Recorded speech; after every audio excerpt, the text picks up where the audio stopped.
And our next speaker, thank you so much for that, Nikki. Our next speaker is Pippa Southorn, and we go from the wild and windy uplands of Scotland down to the marvellously beautiful marshland and flat arable lands down in Kent, which have their own real beauty and tranquility, I would say.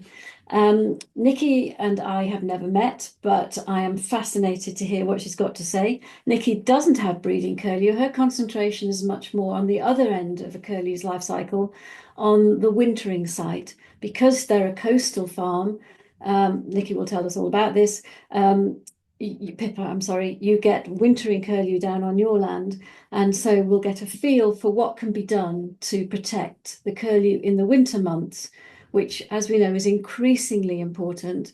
It's fine protecting birds in the spring and summer, but they have to survive over the winter too. So very much looking forward to what you've got to say, Pippa. Thank you. Thank you, Mary. Yes, we're based way down, far away from Nikki, on the tropical Isle of Thanet, some people like to call us, right down on the southeast tip of Kent. I'm showing you this picture here, which might confuse a few people because this was us over 1,000 years ago when we were actually an island. And we were separated by this huge sea channel called the Wantsum Channel. And hence now we end up with the marshes that we have currently. This naturally silted up over time and became freshwater marsh over a seabed. I think this is actually globally unique. I haven't heard of any. I've been hunting high and low to see if there's anyone similar to us, and I haven't found anything yet. 900 years ago, the Augustine monks then turned this area into farmland. Sorry, this map's a bit messy, but you can see we still are effectively an island. We have a little river Wantsum, which is a few meters wide, and the river Stour that flows out to Pegwell Bay or over to the east. And our marshes sit just where that red dot is, if you can see it down there. Because of all this silting up, you can see Pegwell Bay, these purple areas are designated important bird areas, and you can see Pegwell Bay to the east of us and Stod Marsh Nature Reserve, and we're in the middle in between, which gives us an ideal opportunity for introducing inland winter wading birds. The River Stour to our south is just now a high tided tidal river, fast flowing that flows in and out. It goes past us through an industrial area and out to Pegwell Bay. So there's nothing here available for waders or foragers on this type of river. However, a new species arrived and has introduced some mud, collapsing banks to the River Stour. The banks have been undermined down both sides and they've built beaver burrows into the river. And this is a collapsed beaver burrow. The first we've had, this was last year, we've got another one coming.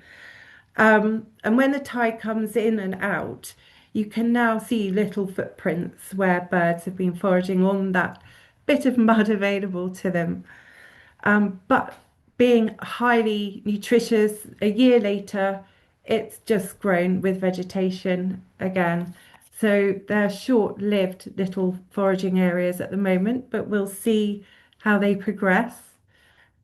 So, being in our unique location, we were able to get involved in a higher level environmental scheme to put wetland scrapes for winter waders on our farm. This is next to the River Stour, so it's an ideal place for it.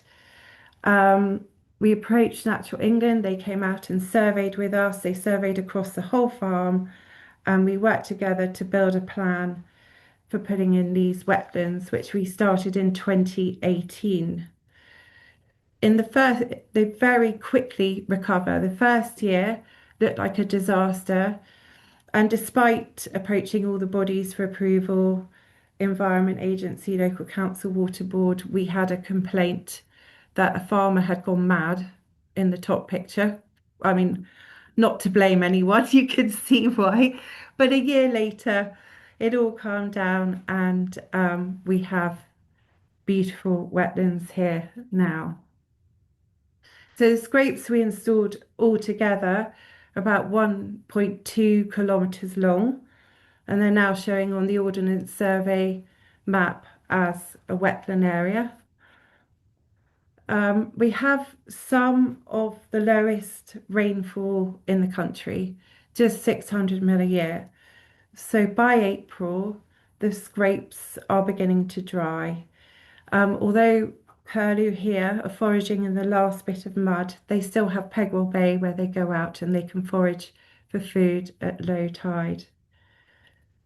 We're not allowed to hold any water in the scrapes. That was banned by the Environment Agency, so we can't put a board up. So it naturally flows in and out with the tidal river. We have Shetland sheep, light-footed, and a very low stock rate to keep the grassy areas down rather than mechanical mowing. We still do need to do an occasional bit of mowing on high overgrowth and stingy nettles, but the sheep do most of the grass for us.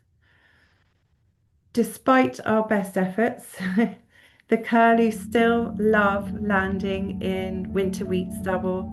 So here they are coming in from Pegwell Bay to the wheat stubble to feed in the soft soil. This is in January where the soil's nice and soft. So they can forage for food in there happily and have a little bit of shelter. So here we're able to produce food for both, which is very fortunate. This footage was taken by Keith Ross, a local wildlife photographer who's absolutely incredible with his footage. And great, next page. And not so glamorous footage is this is a different type of wheat crop. This is a no-till wheat crop that we grow, so we don't plough the soil. The previous year's stubble is left in the field, and we direct drill the new seed into the crop. So there's still some stubble available for curlew to feel sheltered and allow them to forage for food in the fields.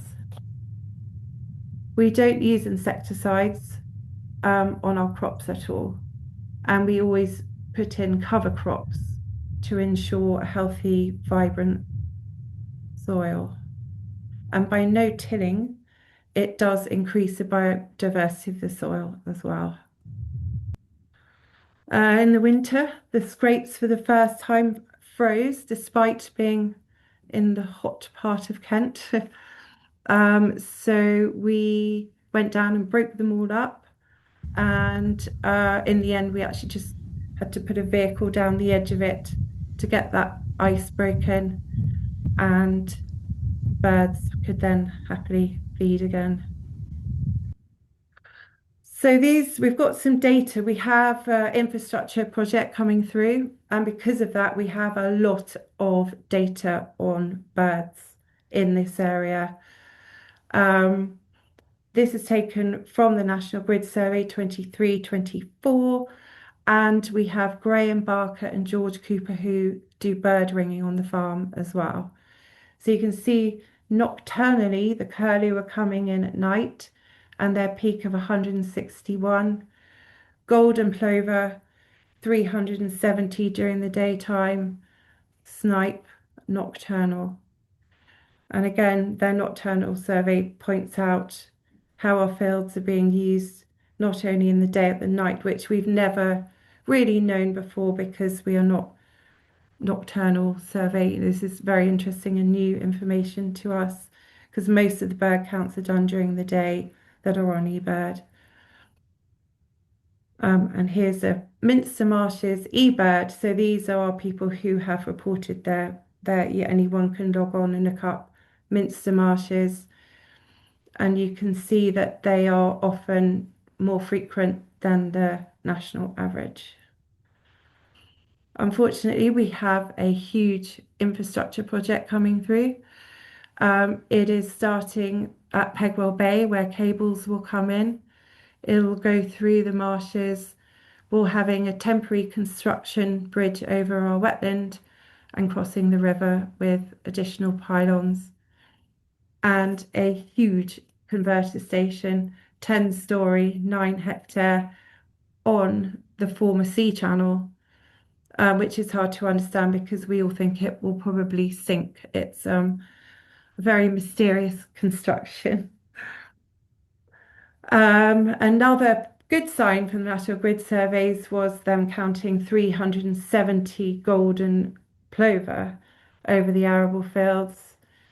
So this then put us as formally identified as functionally linked land to Pegwell Bay. Pegwell Bay is one of the most designated bays in the country. I think it's got 6 designations, a spa, a Ramsar, etc., triple SI. It's incredibly important. It's so important that areas where people cannot walk on it to protect the wildlife there. Um, so to offset what the potential biodiversity loss we're going to face, um, National Grid will be buying biodiversity net gain credits for about 2.3 million. What we'd like to see is that they will find foraging habitats for the migrating curlews and other birds, coastal and inland, and avoid disturbing them during their essential migration feeding period. We can only hope. This is a famous sign on the river store, and the cormorant is always here for a photo shoot. We will be getting another 97 cables going over the river though, but we do love him. Better news away from the National Grid survey. So just to show you some of the farming schemes you may have heard a lot about in the news. This is a nectar mix. This was recently, just the other day.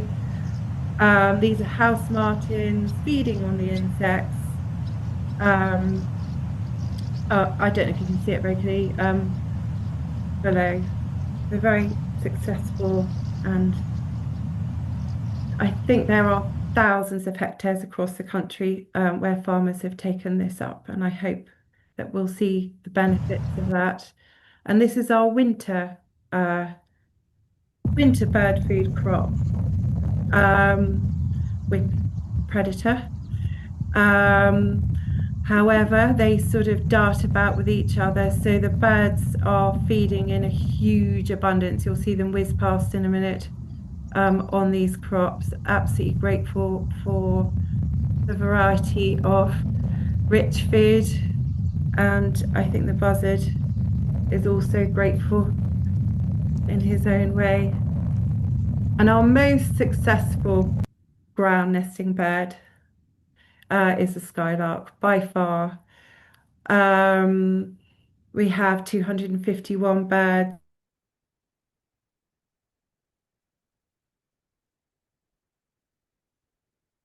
in territories. Sorry, my internet connection came up as unstable. And this has now been noted as an area of importance for skylarks. And finally, another beautiful bit of footage from Keith Ross of curlews at Pegwell Bay in January. Great time to come and visit and see them at low tide. And this is where the cables will be coming in for the National Grid project. So a lot of wildlife people locally are absolutely devastated. Even just to avoid Pegwell Bay would be wonderful. And that's the end. Thank you.